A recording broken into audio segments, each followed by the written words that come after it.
भगवान को रोका, प्रभु शांत, प्रभु शांत। इधर माता मोरवी क्रोध में है, भगवान पर प्रहार करना चाहती।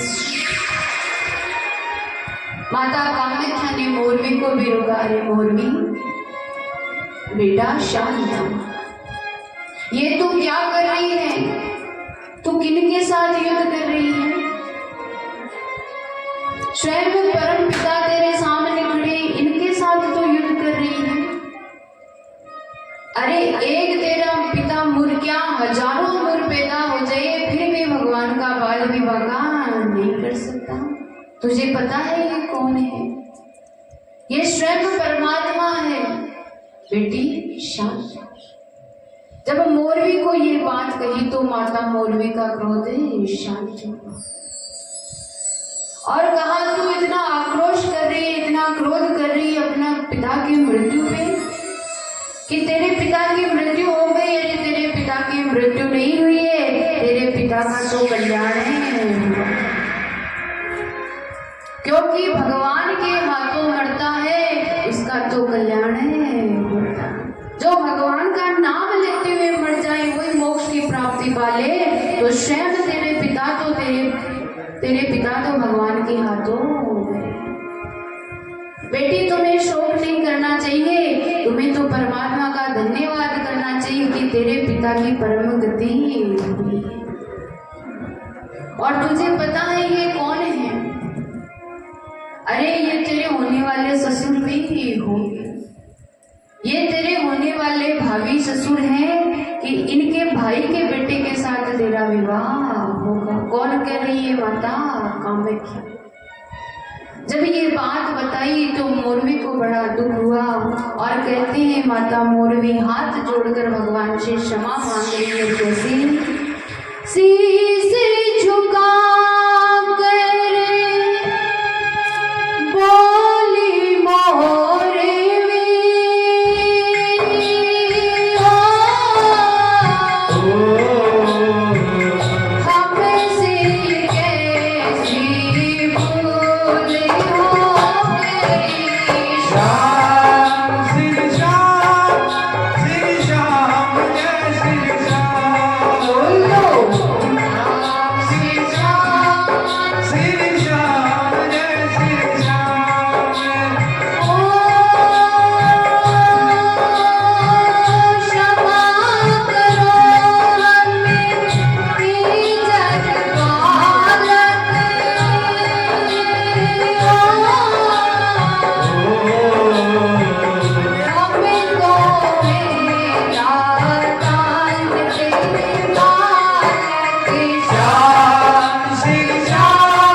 बोली मोरवी,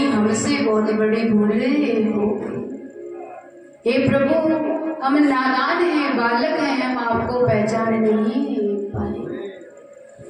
भगवान ने आशीर्वाद दिया, क्षमा किया और उसके बाद सारी बात बताई कि मेरे ही भाई भीम का पुत्र घटोत्कच एक दिन तुझे लेने के लिए आएगा, घटोत्कच के साथ ही तुम्हारा विवाह होगा। ऐसा कहकर भगवान अपने धाम चले गए और माँ कामाख्या आशीर्वाद देकर अपने धाम में चली गई। उस दिन से माता मोरवी प्रयाग ज्योतिषपुर में रहती है। आज पांडवों की सभा में ये बात जो कन्या मोरवी है वो मोरवी ही घटोत्कच की पत्नी बनेगी।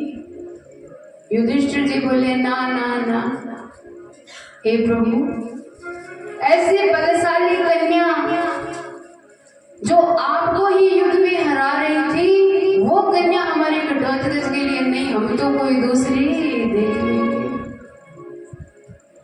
हम कोई दूसरी देख लेंगे, हम तो घटोत्कच का विवाह नहीं करेंगे। भीम ने भी कहा हाँ ये बात सत्य है भाई, ऐसी कन्या को हम लाके क्या करेंगे। तब अर्जुन ने कहा कि मुझे गोविंद की बात पे तनिक भी संदेह नहीं है। जब इन्होंने बताया है कि घटोत्कच के लिए मोरवी है तो फिर हमें जल्द से जल्द घटोत्कच को भेजना चाहिए। कन्हैया बोले इतनी सरल बात भी नहीं है। तो कहा कि जो भी वहां जाता है जाता जरूर है पर आता नहीं, पर मुझे विश्वास है घटोत्कच आएगा। परंतु एक बात और है कि मोरवी के पास जो भी जाते हैं मोरवी उन्हें भांत भांत के प्रश्न पूछती है। अगर उनके प्रश्न का कोई उत्तर नहीं दे पाए तो उसे मार देती है या खुद कोई प्रश्न पूछवाती है। तो भाई घटोत्कच को भेज रहे हैं तो कुछ सावधानी बरतनी है। अब आज कन्हैया ने घटोत्कच को एक ऐसा प्रश्न बताया है जो हम आगे सुनेंगे। कन्हैया है छलिया, गोविंद मेरे छल करते हैं और छल के साथ ही ऐसा प्रश्न बताया।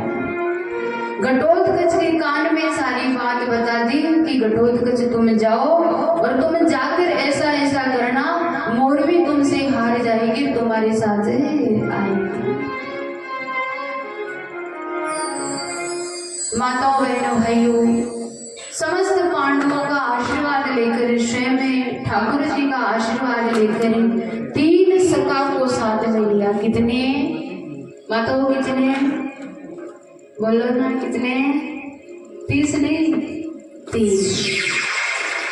सूर्यांश, बालाखी और महोदय नाम के 3 सखा हैं और 3 सखा को साथ में लेकर घटोत्कच प्रयाग ज्योतिषपुर जाए। और किस प्रकार घटोत्कच जा रहे हैं, बड़ा ही सुंदर भाव है। आइए हम सब सुनते हैं क्या कहा। ओ बीननी ब्यावण ने, महाराज विवाह करने जा रहे हैं तो मन में एक कौन है, वो साथी में रावण ने,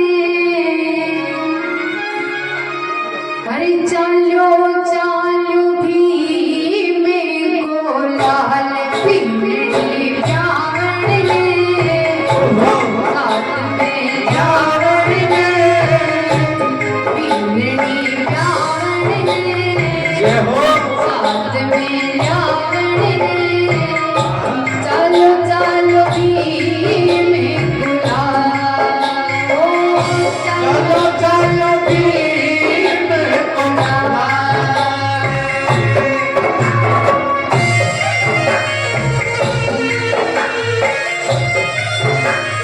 जय मोदी भाव के साथ ताली बजाते हुए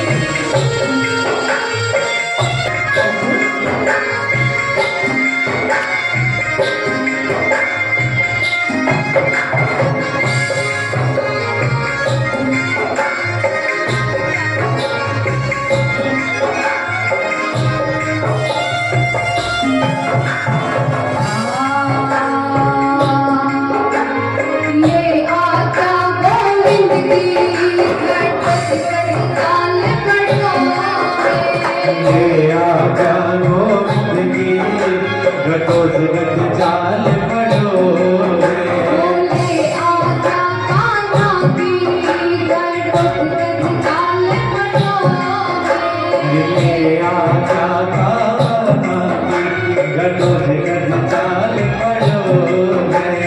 तीन सकाले संग में योगी जाय रयो, 3 सकाले संग में योगी विचार पड़ो है।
एक बार ताली बजा दो। वो पीननी रावण ने साथ में रावण ने पीननी रावण ने साथ में रावण ने चलो चलो बीड़ी पे बुलाए रावण ने साथ में रावण ने चलो चलो बीड़ी पे बुलाए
साथ में चलो चलो भी नरेश की। आज महाराज जी 3 सखा को साथ में लेकर तेज गति से घटोत्कच हस्तिनापुर से रवाना हुए और बहनों भाइयों चलते चलते चलते चलते चलते आज प्रयाग ज्योतिषपुर पहुंच गए। दूर से देखा इतना सुंदर नगर है, चारों ओर इतने सुंदर सरोवर है, जगह जगह बाग बगीचे हैं, बड़ी सुंदर वाटिका बनी हुई है। परंतु जो मोरवी का महल है, ध्यान देना, मोरवी के महल पर घटोत्कच ने दूर से देखा तो क्या देखा, जैसे हम अपने घर को सजाने के लिए लाइट घर पे लगाते हैं ना, मोरवी के घर पे लाइट नहीं है। चारों ओर मोरवी के महल पे नर घोड़े लटके हैं, जो भी जाता है उसे मारकर वही लटका देते हैं। दूर से देखे लेकिन घटोत्कच वीर है, घबराए नहीं। आज महल के द्वार पर आई तो 2 दासी खड़ी थी। दासी ने देखा, पूछा तुम कौन हो? घटोत्कच से कहां से आए हो? घटोत्कच ने बड़ा सुंदर जवाब दिया कि मैं एक कामी पुरुष हूं, अपनी कामना लेकर यहाँ आया हूं। आप कौन हैं? कहा मैं दासी हूँ, हमारी महारानी मोरवी की मैं दासी हूँ। तो कहा मैं आपकी महारानी से ही मिलना चाहता हूँ। दासी हंसने लगी, कहा वीर आपको अपनी जान प्यारी है तो यहाँ से चले जाओ, अभी आप यहाँ से चले जाओ, अगर यहाँ से चले गए तो बच जाओगे, उनसे मिलोगे तो मारे जाओगे। आपको देखकर मेरे मन में दया भाव आया है, हैं। घटोत्कच ने कहा, आप एक काम कीजिए, आप अपनी महारानी से कहिए कि उनसे कोई मिलना चाहते हैं। दासी दौड़ी दौड़ी गई, मौलवी को जाकर सारी बात बताई कि एक ऐसा वीर आया है, उसके हाथ में शस्त्र भी है, आपसे मिलना चाहते हैं। ये महारानी, आप क्या चाहती हैं? पिता की मृत्यु के बाद सारा राजपाट मौलवी ही संभालती थी। आप क्या मिलना चाहोगी? मौलवी के समझ में आया कि माँ कामाख्या ने कहा था, गोविंद ने कहा था कि एक बार आपके दरवाजे पे वीर स्वयं चल कर आए, क्या पता ये वही तो नहीं है। दासी से कहा, तुम विलंब ना करो, शीघ्र अति शीघ्र जाओ और जो भी आए हमने महल में लेकर आओ। आज महल में एक झूला है, झूला पर मौलवी बैठी है। घटोत्कच महल में आए, लेकिन जितने भी शस्त्र थे उनके हाथ में सब वहीं पर छोड़ दिए। एक भी शस्त्र साथ में नहीं है, जबकि पता है आगे जाएंगे खतरा है, फिर भी आज बिना शस्त्र घटोत्कच आए। मौलवी ने देखा, घटोत्कच को देखते ही जोर से हंसने लगी। हे कामी पुरुष, आप मृत्यु रूपा नारी के पास आए हो, क्या आपको मौत से डर नहीं लगता? आपने देखा नहीं नजारा नगर का, आपको पता नहीं चला? यहाँ पर अपनी इच्छा से सब आते हैं, परंतु जाते हमारी इच्छा से। घटोत्कच ने कहा, देवी, मेरा जन्म क्षत्रिय कुल में हुआ है, हम मरने से नहीं डरते और माताओं बहनों भाइयों मरने से डरना भी नहीं चाहिए, क्योंकि एक ना एक दिन मरना ही पड़ेगा। जन्म लियो वन मरणो फलसी। आज दुर्भाग्य की बात है, हम एक शहर से दूसरे शहर में जाते हैं तो जाने की तैयारियां करते हैं। अगर कोई गांव हमें जाना है तो हम अपने कपड़े लेंगे, अपनी सामग्री आवश्यकता की जो भी होगी वो सब हमें लेंगे, परंतु हम सबने ये नहीं सोचा कि एक ना एक दिन ये शरीर छोड़कर हमें भगवान के धाम में जाना है। यहाँ की तैयारी तो हमने कर ली, परंतु वहां की तैयारी की है या नहीं की हमें पता नहीं। वहां की तैयारी क्या है माताओं बहनों भाइयों? दो ही चीज है, एक तो हाथों से किया दान और दूसरा मुख से लिया हुआ। जितना हम भगवान का भजन करेंगे, जितना हम दान पुण्य करेंगे, उतने में ही हमारा कल्याण है। तो मरना हमें पक्का है, निश्चय मरेंगे, आज नहीं तो कल, समय का भरोसा नहीं। इसलिए हमें मरने के लिए तैयार रहना चाहिए, हर समय भगवान का नाम जपना चाहिए। ना जाने कौन सा क्षण आखिरी हो, भगवान के पास जाए, अगर थोड़ा भगवान का भजन करे तो मैं बता सकता हूँ। घटोत्कच ने कहा, मैं मरने से नहीं डरता, आज नहीं तो कल मरना तो है। आज माताओं बहनों भाइयों घटोत्कच खड़े हैं तो माता मौलवी ने यही कहा, पर बैठने को नहीं कहा। तब घटोत्कच ने कहा, अरे देवी, नियम तो ये कहता है कोई भी अतिथि आए तो उसका आदर करना चाहिए। आपने हमें बैठने तक को नहीं पूछा। आपके देश की, आपके राज्य की यही रीत है। हमारे राज्य में कोई भी आता है हम उनका सम्मान करते हैं। मौलवी कहने लगी, अब तक जीवित हो यही आपके लिए बहुत बड़ी बात है। आप पहले वीर हो जो इतनी देर टिके हो, अगर आपके जगह कोई दूसरा होता तो उसका मुंड अब तक महल पे टक जाता। आप जीवित हो यही आपके लिए बड़ी बात है। उसके बाद घटोत्कच मौलवी से कहते हैं कि हमने सुना है कि आपके कुछ नियम है, आने वाले से आप कोई प्रश्न है पूछते हो तो आपके मन में जो भी प्रश्न है आप हमें पूछिए, हम प्रयास करेंगे उत्तर देने का।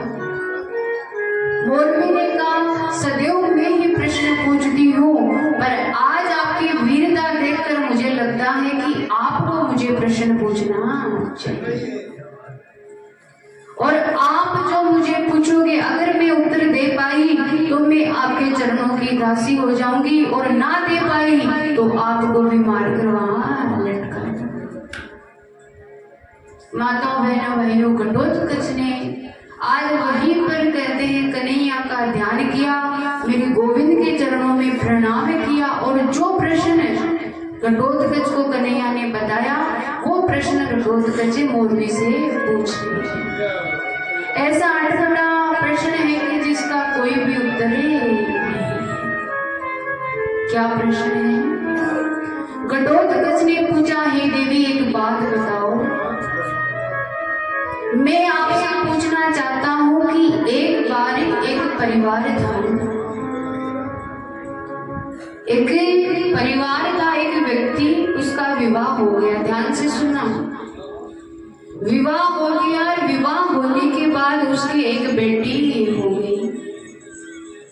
जब उसकी बेटी हुई तो बेटी के थोड़े दिन बाद उसकी मां की मृत्यु हो गई।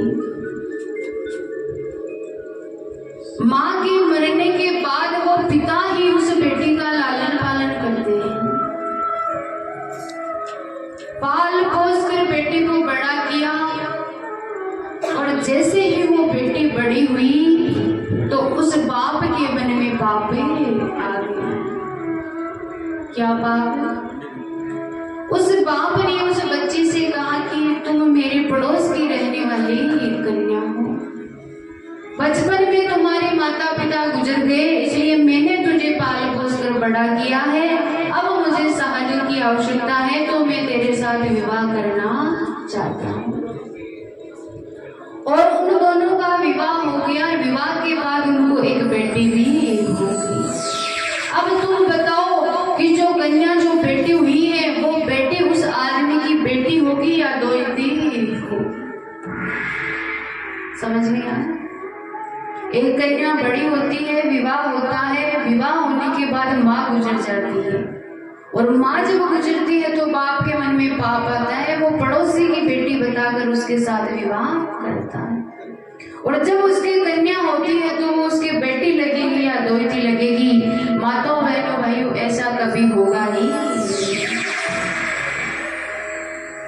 ये तो गोविंद की लीला है। गोविंद ने अपने मन से यह प्रश्न बनाया, घटोत्कच को बताया, जिस प्रश्न का कोई भी हल नहीं है।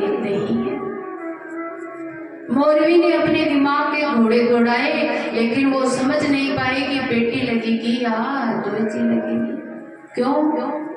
कितना भी हो महाराज, एक बाप का विवाह बेटी से नहीं हो सकता। तो मोरवी ने देखा कुछ भी उत्तर नहीं मिला, तो मोरवी को लगा मैं हार रही। मोरवी झूले पे बैठी थी, झूले से मोरवी खड़ी हुई और पास में माताओं बहनों भाइयों तलवारें। आज तलवार को लिया और कहते हैं तलवार को लेकर माता मोरवी घटोत्कच पे प्रहारे। घटोत्कच को मारने का प्रयास कर रही थी। जब कोई हल नहीं मिला तो घटोत्कच को मारना चाहती थी। तुरंत घटोत्कच दौड़े और मोरवी के केस पकड़ लिए। केस पकड़कर हाथों से दबोच लिया। मोरवी को लगा कि अब मैं हार जाऊंगी। अपने आप को छुड़ाना चाहा, बचाना चाहा, पर मोरवी छुड़ा नहीं पाई। तो मोरवी हाथ जोड़कर बोली, हे स्वामी, मैं आपसे हार गई, मैं हार गई। और आज मां कामाख्या का वरदान सत्य होगा। मैं समझ गई आप कोई वीर नहीं है, आप कोई और नहीं है, आप वही वीर है। अब मैं आपके साथ विवाह करने के लिए तैयार हूं। हम शीघ्र अतिशीघ्र कल ही विवाह कर लेंगे। घटोत्कच ने कहा, ठीक है, विवाह तो कर लेंगे, परंतु हम यहाँ विवाह नहीं करेंगे। क्यों? का देवी, एक शास्त्रों का नियम होता है कि जिस घर में बड़े बुजुर्ग होते हैं, माता पिता भाई बहन होते हैं, उन बालकों को अपनी मर्जी से विवाह करना नहीं चाहिए।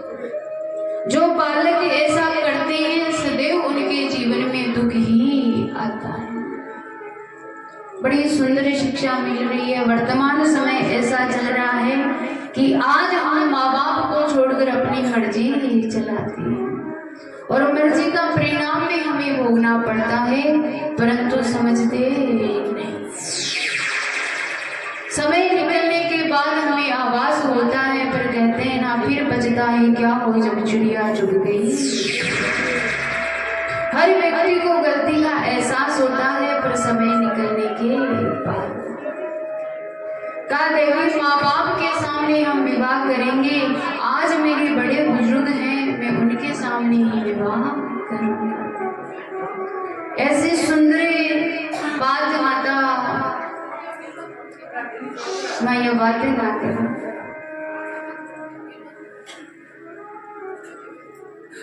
बाधा ना करो। बोली खाटू नरेश की ओ बोलो बोलो प्रेमियों श्याम बाबा की जय।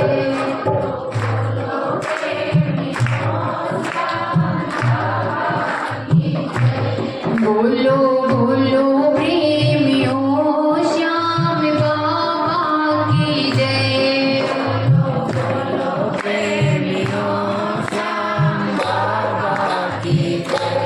श्याम बाबा की जय, खाटू वाले की जय। श्याम बाबा की जय, खाटू वाले की जय। श्याम बाबा की जय, खाटू वाले की जय। खाटू वाले की जय। बोलो बोलो प्रेमियों श्याम बाबा की जय। बोलो बोलो प्रेमियों श्याम बाबा की जय। बोलो बोलो प्रेमियों श्याम बाबा की जय। बोलो बोलो प्रेमियों श्याम बाबा की जय। ओ श्याम बाबा की जय, खाटू वाले की जय।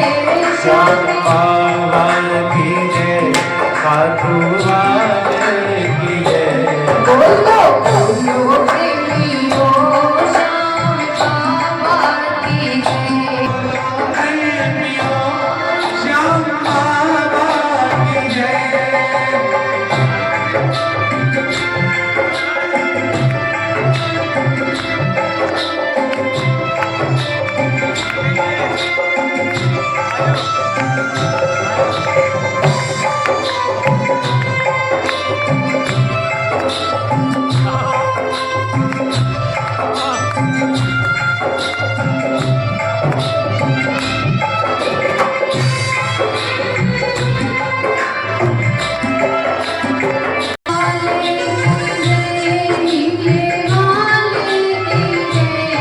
खाटू वाले की जय।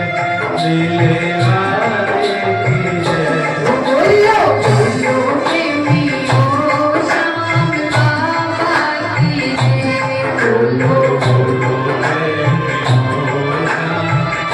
बाबा की जय। श्याम बाबा की जय।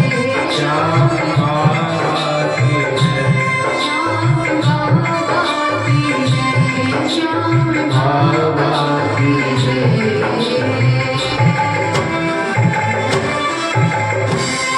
बोली खाटू नरेश की। देखो थे बोलो ना, फिर मारो ध्यान थारे माथे ही रहते।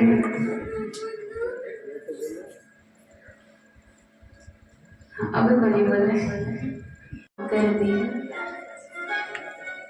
घटोत्कच का विवाह तो हम करेंगे, लेकिन अपने हस्तिनापुर में जाकर अब जितना भी मौरवी की आवश्यकता के अनुसार सामान था, मौरवी ने सारा सामान लिया और कहते कुछ सहेलियों को अपने साथ में लिया। आकाश मार्ग से उड़े और उड़ते उड़ते उड़ते उड़ते हस्तिनापुर हस्तिनापुर आए। सबने पांडवों को प्रणाम किया। घटोत्कच मौलवी ने आशीर्वाद लिया और उसके बाद भगवान की आज्ञा से कहा अब देर नहीं करनी चाहिए, जल्द से जल्द घटोत्कच का विवाह कर देना चाहिए। बड़े सुंदर सुंदर महल है इंद्रप्रस्थ में, इतने सुंदर सजे हुए महल। माता मोरवी को एक महल में ले जाया गया, घटोत्कच को एक महल में। इधर क्या हुआ कि माता मोरवी महल में है तो माता मोरवी की सखियां उनका श्रृंगार कर रही है। बड़ा सुंदर माता मोरवी को सजा रही है। क्यों? क्योंकि मोरवी का विवाह होगा। आज आप सभी श्याम प्रेमी हैं, बाबा के विषय में सब जानते हैं। मैं भी जहां तक मैंने भी सुनी है, सीखी है कथा, हमें एक जयकार लगाते हैं, बोलिए अहलवती के लाल की। जबकि जितनी कथा मैंने पढ़ी है और जितने श्याम प्रेमियों से मैं मिली हूँ, मेरे मन में ये शंका थी, मैंने पूछना चाहा कि ये स्कंद पुराण में प्रमाणित कथा है कि मोरवी के पुत्र घटोत्कच हुए थे। हमें अखंड ज्योत का पाठ सुनते हैं, उसमें भीम पुत्र घटोत्कच बताया है, परंतु ऐसा नहीं। भीम के 3 पत्नी थी, एक माता हिडम्बा, दूसरी काली नाम की और तीसरी माता द्रौपदी। ये 3 पत्नी थी और घटोत्कच की पत्नी मोरवी ही थी। तो अहलवती मैया का हम नारा क्यों लगाते हैं? मैंने काफी जगह जानने को मिला, तो मुझे यही सुनने को प्राप्त हुआ कि शायद मोरवी का ही नाम कोई अहलवती नहीं हो, क्योंकि वर्णन आया है कि अहलवती जो नागकन्या थी और उनका विवाह भीम के साथ हुआ था, परंतु ऐसा नहीं है। हाँ, नागकन्या जरूर थी, उलूपी नाम की नागकन्या थी, उनका विवाह अर्जुन के साथ हुआ था और उनके द्वारा एक पुत्र हुआ था। महाराज अरावण देवता के नाम से वो जाने जाते हैं। और जैसे आज हम बाबा श्याम की पूजा करते हैं, वैसे ही किन्नर लोग होते हैं, वो अरावण देवता की पूजा करते हैं। तो मेरे मन में ये शंका थी, मैंने काफी जगह ये पूछने का प्रयास किया कि हम अहलवती के लाल की जयकार लगाते हैं, जबकि प्रमाणित कथा तो मोरवी के लाल की है। तो मुझे तो आज तक इसका कोई उत्तर नहीं मिला। अगर आप किसी श्याम प्रेमी के सामने हो तो मैं भी चाहूंगी, क्योंकि मुझे भी आगे बाबा की कथा सुनानी है, तो आप मुझे अवश्य बताइए। हाँ, इतना जरूर मैंने, जैसे कि रावला मंडी में बहुत बड़े बड़े भक्त हैं, रावसर में भी श्याम प्रेमी है, अनूपगढ़ में भी है, मैंने हर जगह श्याम कथा सुनाई थी। सब जगह मैंने जानना चाहा, पर कहा कि शायद मोरवी का नाम अलग हो सकता है, दूसरा नाम हो सकता है, परंतु वास्तविक नाम कामकंठ कटा और मोरवी ही थी। तो आज माता मोरवी का महलों में सुंदर श्रृंगार हो रहा है और सारी सखियां माता को सजा रही है। कैसे सजा रही है, आइए हम भी सजाते हैं। वो सब सखियां मंगल गावे जी, सब सखियां, सब सखियां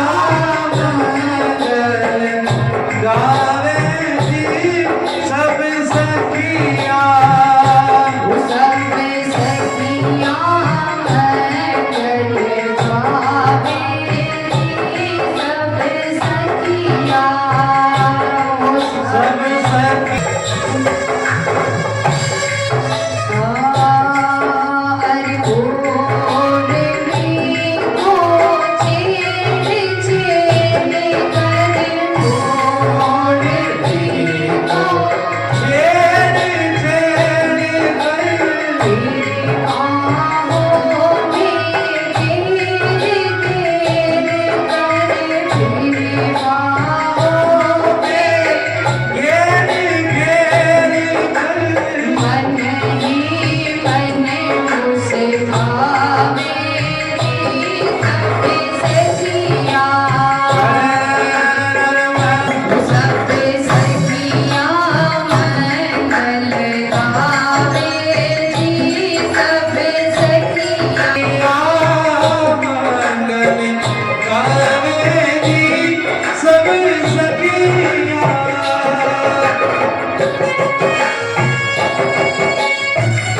मिलकर और भी सुंदर सजा रहे।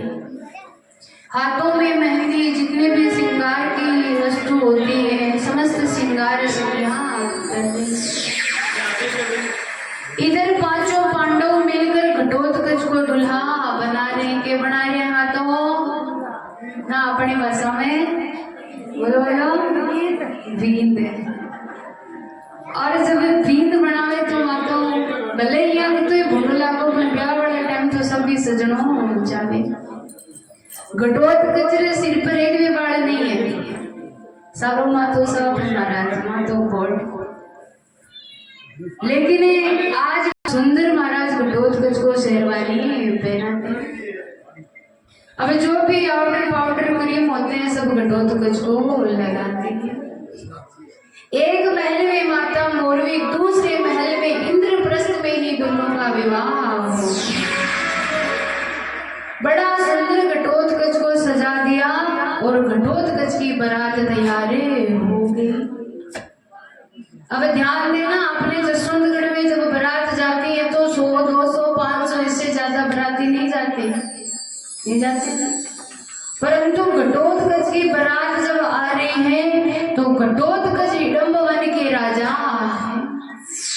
60,000 करोड़ महाराज राक्षसों के सेनापति हैं। चारों ओर निमंत्रण भेजा, घटोत्कच का विवाह होगा तो चारों ओर से राक्षस आ गए। कितने? 7 करोड़ राक्षस आए। 33 कोटि देवी देवता आशीर्वाद देने आए हैं। क्यों? क्योंकि महाराज घटोत्कच ही ऐसे पिता होंगे जिनके घर वीर बर्बरी के ऐसे भक्त जो पांडव कुल का उद्धार करेंगे। एक भक्त हुए थे प्रहलाद, जिन्होंने अपनी 21 पीढ़ियों को उतार दिया। तो सारे देवता हर्षित हैं, सारे देवता आ रहे हैं। स्वयं नारायण आगे आगे चल रहे हैं। नारायण आगे चल रहे हैं। सारे जितने भी राक्षस थे वो बारात में हैं और पांचों पांडव बीच में। अब जब जैसे ही बारात रवाना होती है तो ढोल नगाड़े बैंड बाजे बजने लगे। बजा दो। आने वाला है, समझो बोला तो वो आने वाला है, पगड़ी बांध रहा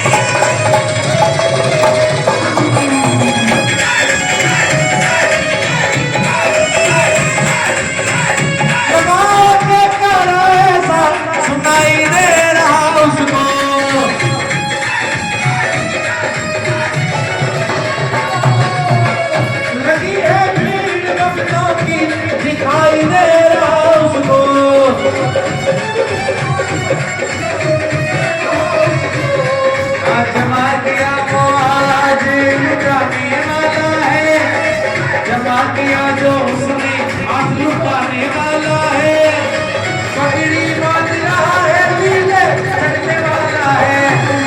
अब जो मोना जो वो आने वाला है, अब जो मोना जो वो आने वाला है, पगड़ी बांध रहा है, नीले चढ़ने वाला है।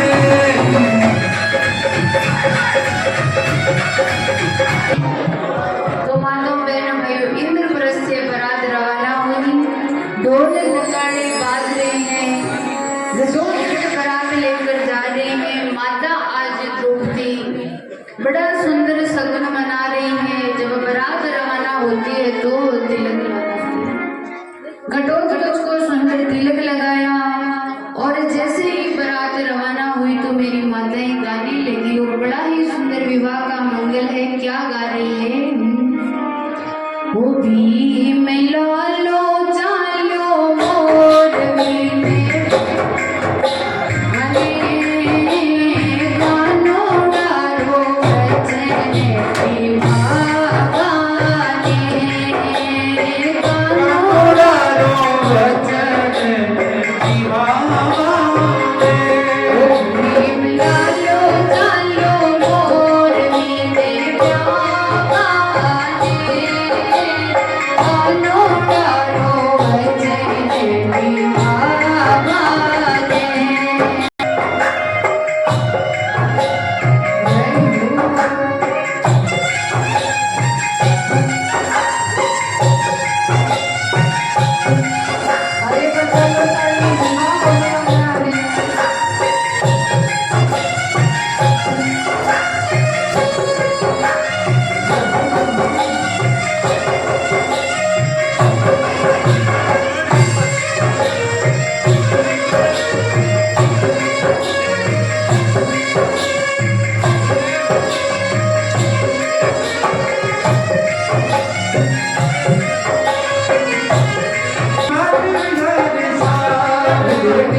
स्वयं नारद जी आए हैं और भगदत्त जी महाराज आए।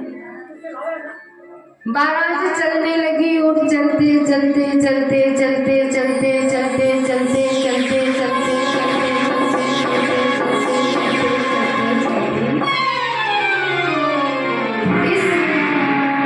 इस महल से उस महल में बारात आई। अब महाराज बाराती भी और मांडे थे वो इंद्रप्रस्थ में विवाह हो रहे हैं, क्योंकि माता मौलवी तो अपनी कुछ सखियों के साथ आई थी। तो स्वागत करने वाले ही खुद और करवाने वाले ही खुद। बड़ा सुंदर सबका सत्कार हुआ। जितने भी बाराती आए सबके भोजन की खाने की जो भी व्यवस्था थी सबने की। उसके बाद सुंदर मंडप सजाया। मंडप में घटोत्कच को लेके आए। आज घटोत्कच आगे ब्याह करवाऊंगा। हाँ आगे आओ। माता मौलवी के हाथ में घटोत्कच के हाथ में वरमाला है। समस्त पांडव जितने भी नगरवासी है सब देख रहे हैं कि अब तो घटोत्कच को ब्याह है। बोलो बोलो। और देखते ही देखते आपको ताली बजानी है, ठीक है। देखते ही देखते माता मौलवी ने घटोत्कच के गले में वरमाला डाल दी। जोरदार तालियां।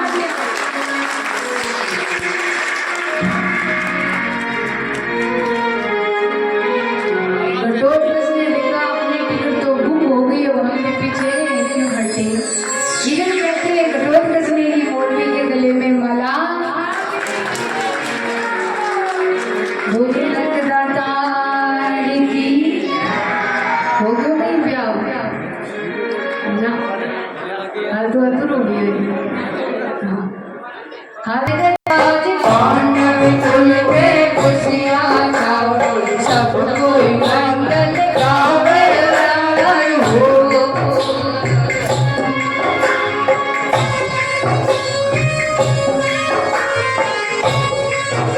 अरे काव्य नाच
पांडव कुल में खुशियाँ चारी सखिया मंगल।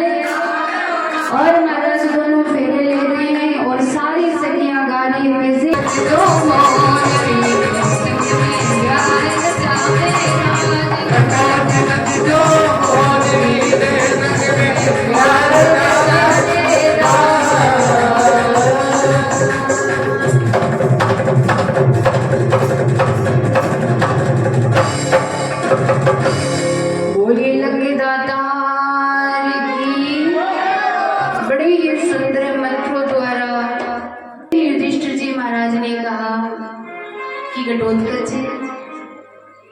अब तक आप हमारे पास थे और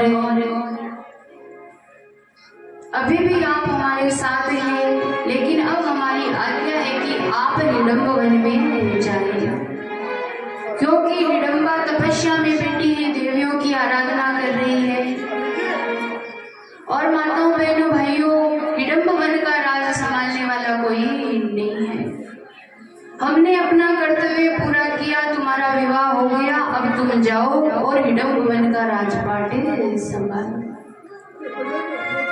आज घटोत्कच माता मोरवी हिडम्ब वन को आई, आकाश मार्ग से उड़ते उड़ते, और कहते ही वन में आकर माता हिडम्बा को प्रणाम किया, आशीर्वाद दिया। मैया ने आशीर्वाद दिया दोनों को। उसके बाद हिडम्बा और घटोत्कच माता मोरवी वहीं पर रहती है। धीरे धीरे समय बीतता गया। एक दिन की बात है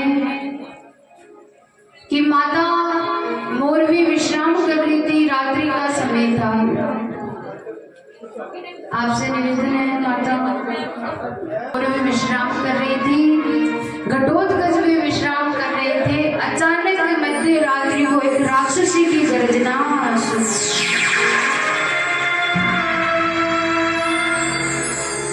एक राक्षसी के गर्जने की आवाज हुई। आवाज को सुनकर घटोत्कच हाथ में तलवार लिए खड़े हुए,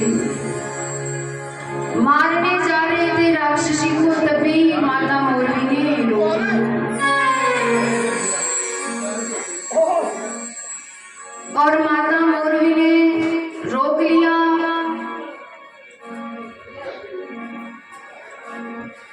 कहते हैं माता मोरवी ने कहा घटोत्कच से कि आप एक स्त्री पे हाथ नहीं उठा सकते, आप उसे मार नहीं सकते, इसके लिए मैं निकाली हूँ। माता मोरवी जाती है और कहते हैं उसे राक्षसी के ऊपर जोर से गर्जना करती है।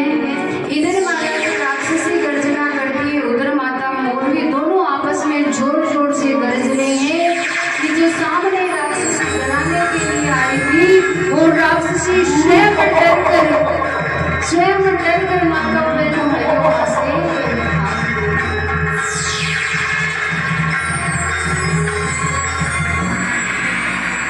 जो राक्षसी डराने के लिए आई थी, वो राक्षसी स्वयं डरकर भाग गई।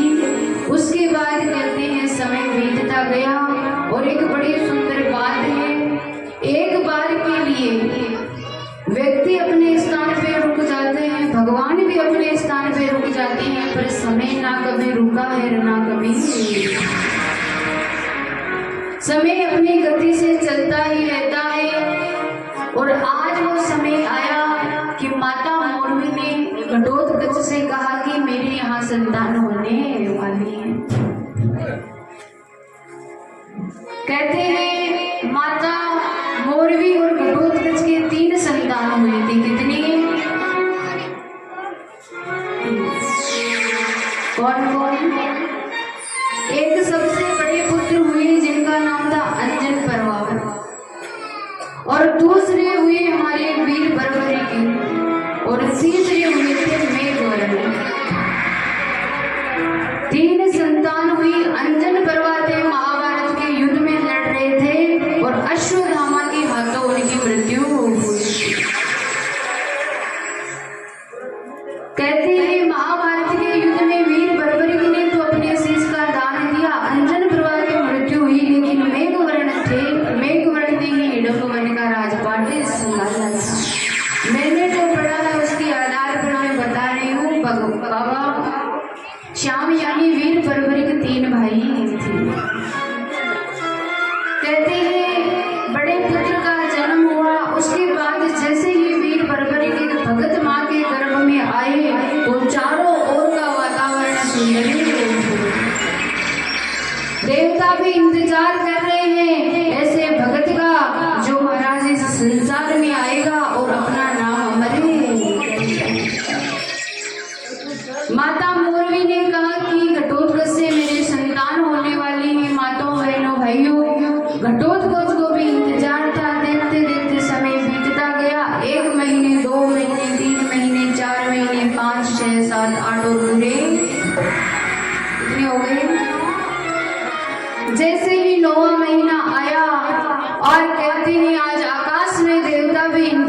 कर रहे हैं। क्यों?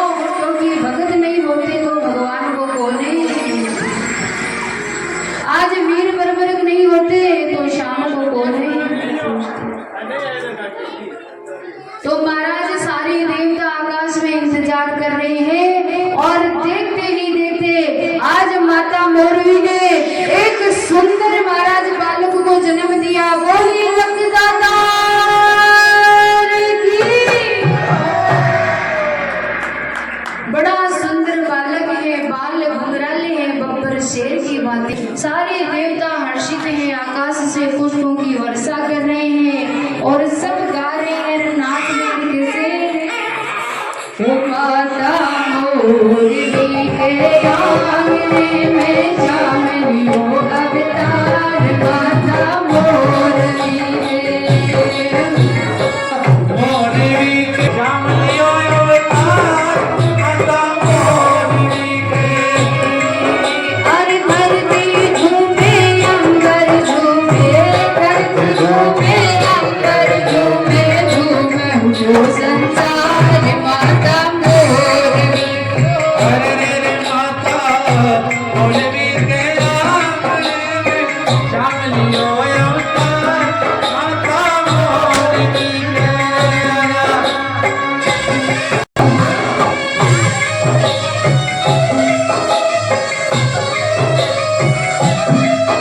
गली चोरी मारो चाले वीरे मोचा सु नजर उतार दो।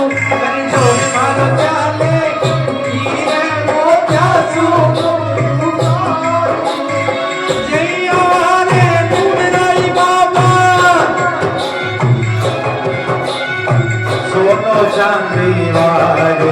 गली चोरी मारो चाले वीरे मोचा सु नजर उतार दो।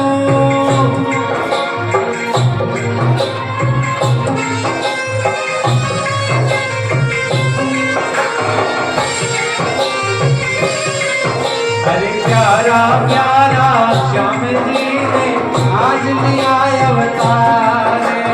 प्यारा प्यारा श्याम घड़ी ने आज लिया अवतार। अरे आसमान की बड़ा के काजल, आसमान की बड़ा के काजल, तेरे मुकुट में जान दूं। तेरी जोर मर जाते हीरे मोजा सोना उतार। मेरी जोर मारो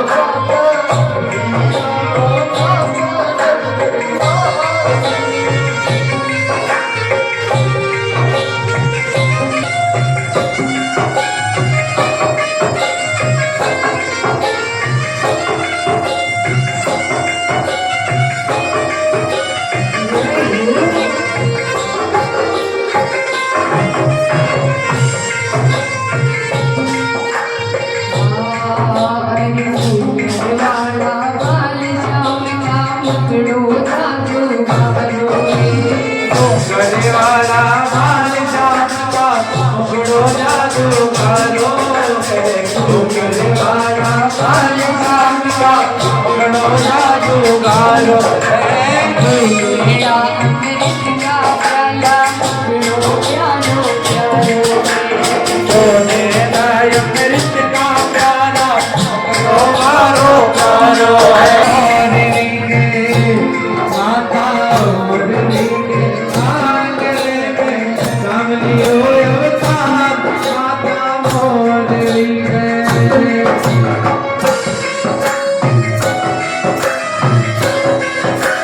बोले लखदाता की जय हो।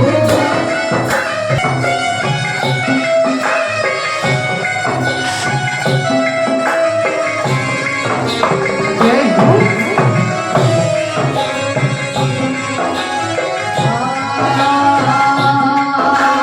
संगन गाड़ा बजे गगन में देव को सब बरसावे। संगन गाड़ा बजे गगन में देव सभी हंसाए। संगन गाड़ा बजे गगन में देव को सब बरसावे। संगन गाड़ा बजे गगन में देव को सब बरसावे। घर घर घर खिला में रखो बड़क को नारद हरि बरी के नाम रखो भारत को, भारत के नाम धरावे। हरि लोरी लाई घर श्याम लला की, लोरी लाई घर श्याम लला की, लेवा नजर उतार माता मोरवी के, अरे माता मोरवी के आंगन श्याम लियो अवतार। माता मोरवी के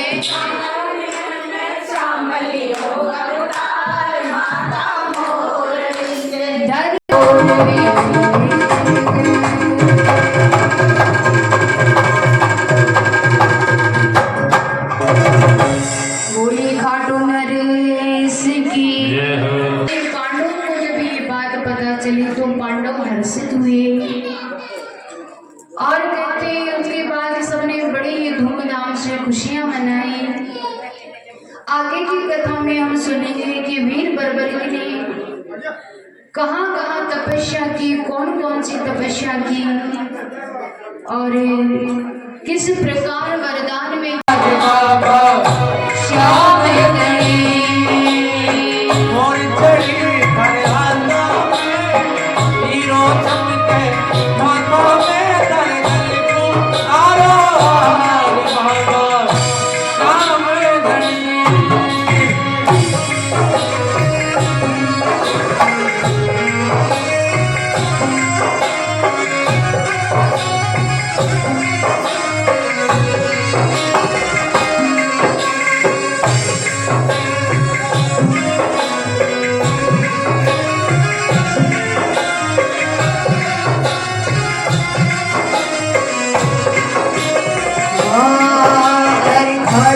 वाले बाबा तुमको आना, मंदिरों से दिखाना होगा।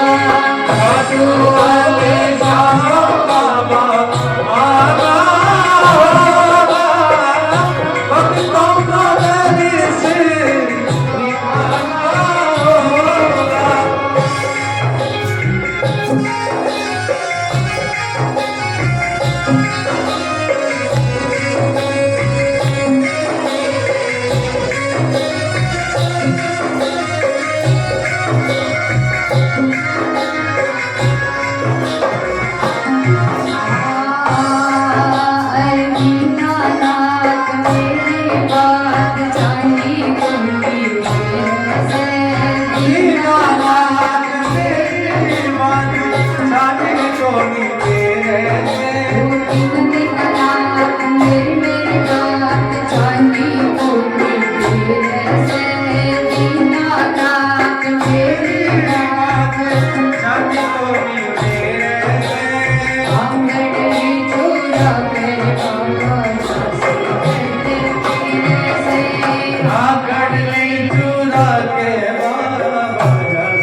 करुण पुकार सौंप दे, सुन ले करुण पुकार सौंप दे।